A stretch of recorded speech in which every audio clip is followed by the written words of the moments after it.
ये हमारी बहन बेहोश हो गई है, ऐसे करके मारे हैं, ऐसे करके मारे। चलो चलो।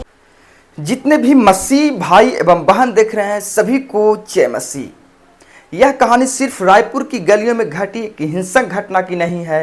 यह कहानी है उस अडिग विश्वास की जो डर धमकी और चोट के बीच भी झुकता नहीं। 6 अगस्त 2025 सुबह जब मसीही समुदाय के लोग शांतिपूर्वक आराधना में जुटे थे, तब कुछ लोगों के लिए यह सिर्फ एक अवसर था नफरत फैलाने का। ये लोग नारे लगा रहे थे, आरोप उछाल रहे थे और अपनी ताकत का प्रदर्शन कर रहे थे धर्म के नाम पर। हाँ दोस्तों, धर्म के नाम पर ये प्रदर्शन कर रहे थे। पुलिस वही थी, लेकिन उनकी भूमिका देखने के बाद सवाल उठना लाजमी था, क्या कानून सबके लिए समान है? रायपुर के छत्तीसगढ़ भारत के एक उभरता हुआ शहर जहां की पहचान सिर्फ स्टील उद्योग और शहरीकरण तक सीमित नहीं है दोस्तों। यहाँ विविधता है भाषा, संस्कृति और धर्म की, लेकिन इस विविधता में कहीं न कहीं असहिष्णुता का जहर भी फैल रहा है। बीते हुए कुछ वर्षों में छत्तीसगढ़ और मध्य प्रदेश भारत के कई इलाकों में मसीही समुदाय को लगातार निशाना बनाया गया है। कभी आराधना में खलल डालना, कभी झूठे धर्मांतरण के आरोप में और कभी सीधे मारपीट। दोस्तों, बजरंग दल जो खुद को धर्म रक्षक कहता है, कई बार इस घटनाओं में नामजद रहा है, लेकिन यहाँ पीड़ित पक्ष ने इन्हें व्यंग्य से बेरोजगार दल कहा, क्योंकि उनका मानना है कि इनके पास कोई रचनात्मक काम नहीं, बस नारेबाजी और उत्पीड़न।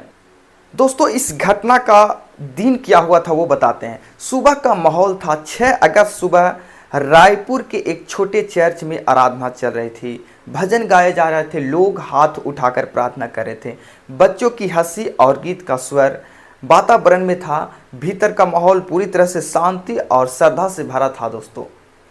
अचानक प्रवेश यहाँ पे होते हैं, आराधना के बीच दरवाज़ा जोर से खुला।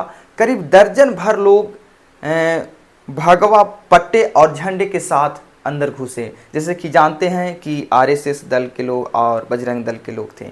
उन्होंने चेहरे पर गुस्सा और शब्दों में आरोप थे दोस्तों, धर्मांतरण हो रहा है। उन्होंने बड़ी ज़बरदस्त भाषा में बोला था कि धर्मांतरण हो रहा है, भारत में ऐसे नहीं चलेगा। हंगामा और हिंसा दोस्तों, माहौल गर्म हुआ दोस्तों। यहाँ पे उन लोगों ने प्रार्थना करा था, लेकिन इन लोगों ने जाकर वहाँ पे हंगामा और माहौल को गर्म कर दिया। कुछ ने सीधे भक्तों को धक्का दिया और कुछ ने नारे लगाने शुरू कर दिया। एक महिला भक्त जो यशोदा जो सामने बैठी थी, उन्होंने धक्का लगा और फिर किसी ने पत्थर से उसे मार दिया।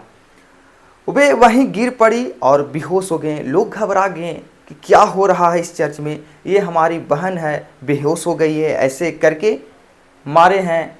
बहुत सा मनो वहाँ पे लोग हैं जो बोलने लगे। पुलिस प्रशासन की भी वहाँ पे भूमिका थी दोस्तों।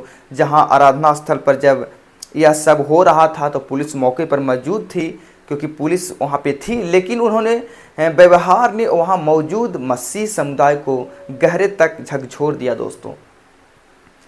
लोगों का कहना था वहाँ पे कि लोगों को कहना था कि पुलिस वाले वहीं खड़े थे जब बजरंग दल हमारे ऊपर हमला कर रहा था, तब तुमने क्यों नहीं रोका?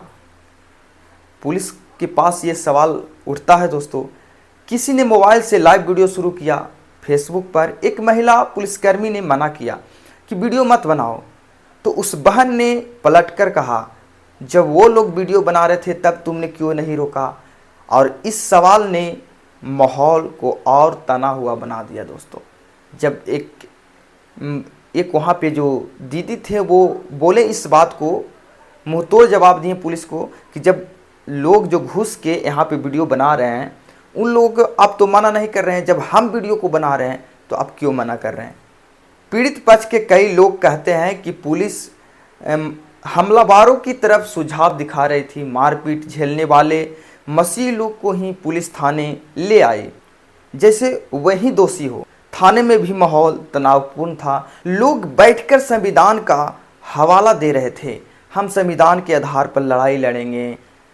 कुछ ने कहा हम जेल जाने के लिए भी तैयार हैं, लेकिन प्रभु का नाम लेना नहीं छोड़ेंगे। थाने और घटना स्थल दोनों जगह अलग अलग लोगों ने अपनी अपनी कहानी सुनाई। हम घर में आराधना कर रहे थे, तब ये लोग घुस आए, महिलाओं के कपड़े खींचे, गाली गलौज की गई, बच्चों को डराया गया और पुलिस के सामने ये सब हुआ। कुछ लोग बोल रहे हैं कि बच्चों को घर में जाने नहीं दिया जा रहा था, बहन बेहोश हो गई थी, लेकिन उनको मदद के जगह पुलिस बस देखती रही। और कुछ लोग वहाँ पर के जो थे वो बोले कि जब हम वीडियो बना रहे थे उन्होंने वहाँ मोबाइल बंद करने के लिए बोला, लेकिन हम नहीं मानेंगे, क्योंकि अगर हम सच को रिकॉर्ड नहीं करते तो कल ये लोग कहेंगे कि कुछ हुआ ही नहीं। एक और वहाँ पे भाई हैं जो बोल रहे थे कि हमारे जीजा का कलर खींचा गया, कपड़े फाड़े गए, पुलिस वहीं खड़ी थी और पूछ रही थी कब खींचा, जैसे उन्हें खुद नहीं दिखा है। जिस तरह का बयानबाजी कर रहा था, इन बयानों में सिर्फ गुस्सा ही नहीं बल्कि बेबसी की साफ महसूस हो रही थी। कई लोग रोते हुए, कई गुस्से में और कई सिर्फ चुपचाप बैठे थे, मानो सदमे में है। जिस तरह से इस पूरी घटना के दौरान और बाद में भी मसीह समुदाय ने अपने विश्वास को नहीं छोड़ा। थाने के बाहर और अंदर लोगों ने भजन गाए, प्रार्थना की और एक स्वर में कहा, परमेश्वर की स्तुति हो। किसी ने कहा, हम प्रभु के लिए मार खा लेंगे, जेल जाएंगे, लेकिन झुकेंगे नहीं। यह केवल धार्मिकता का नारा नहीं था, बल्कि एक दृढ़ निश्चय था अपने विश्वास को भी कीमत पर कायम रखने का। यहाँ तक कि जब बहन यशोदा अस्पताल जाने लायक हालत में थी, तब भी लोग प्रार्थना कर रहे थे। वहाँ पे उनकी आंखों में आंसू थे, लेकिन होठों पर गाने, हमारा राजा हमें खुद संकट से बचाएगा। यह घटना सिर्फ एक समुदाय पर हमले की कहानी नहीं है दोस्तों, यह हमारे लोकतंत्र और संविधान की असली परीक्षा है। भारत का संविधान हर नागरिक को धर्म की स्वतंत्रता देता है, अनुच्छेद 25 से 28।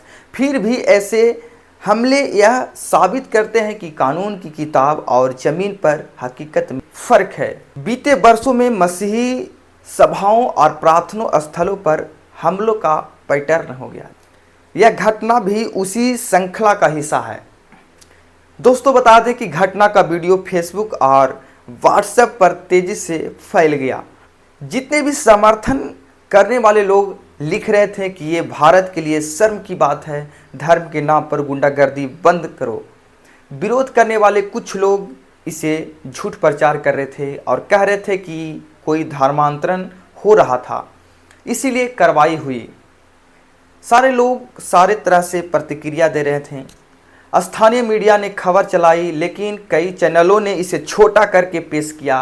राष्ट्रीय स्तर पर यह मुद्दा उतना नहीं उठा जितना उठना चाहिए था। दोस्तों, रायपुर की यह घटना हमें एक सख्त सवाल देती है, क्या भारत में हर व्यक्ति अपने विश्वास के साथ सुरक्षित है? यह संविधान हमें पूजा की स्वतंत्रता देता है, तो क्या यह केवल कागज पर है? मसीह समुदाय का संदेश साफ है, हम डरेंगे नहीं, हम संविधान के रास्ते पर रहकर लड़ेंगे और परमेश्वर का नाम लेना नहीं छोड़ेंगे। यह घटना सिर्फ एक रिपोर्ट नहीं, यह एक चेतावनी है। अगर समाज ऐसे हमलों पर चुप रहा तो कल यह किसी और के साथ भी हो सकता है। दोस्तों।